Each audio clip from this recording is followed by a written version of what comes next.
Hello viewers!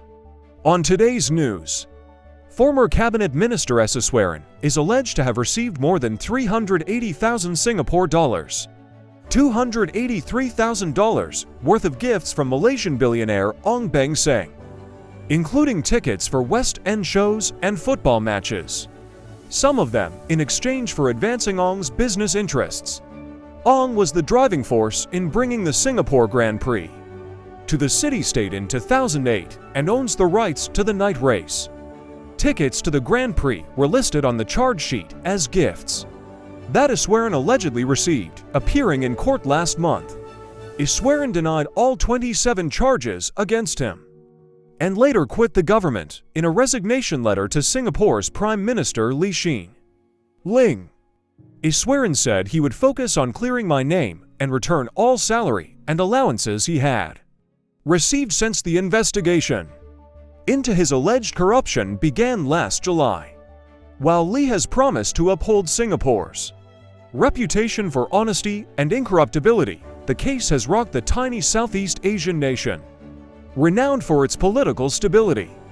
With an election looming and a much-anticipated leadership transition scheduled for November, the People's Action Party (PAP), which has dominated the country's politics since independence, is keen to reassure voters that it can weather the storm. There is no doubt that the government has taken a hit.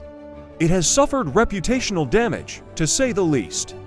Singapore's political system has maintained a squeaky clean reputation throughout the PAP's nearly 65-year rule. Just last week, the country was ranked as the 5th least corrupt in the world.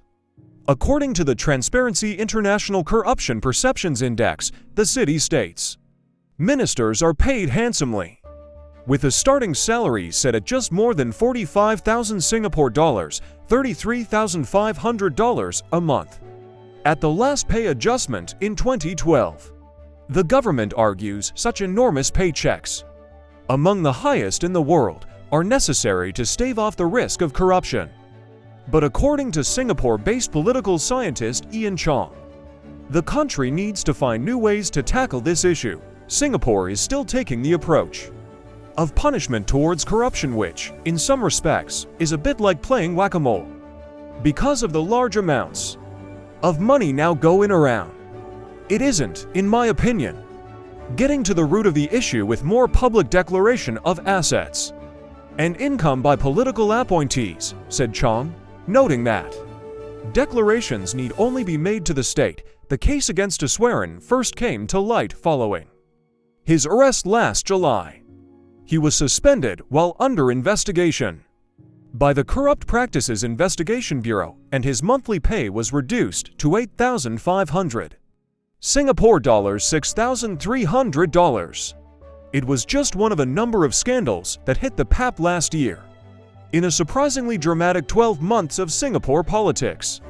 In July, 2 lawmakers were forced to resign after having an affair. One of them, Tan Chuan Jin, was the Speaker of the Parliament at the time. Lee described the relationship as inappropriate.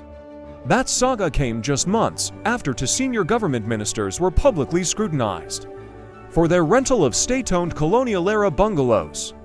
An investigation found no evidence of wrongdoing, but prompted some to question how the ministers were able to rent the properties, given that contracts are awarded through a bidding process.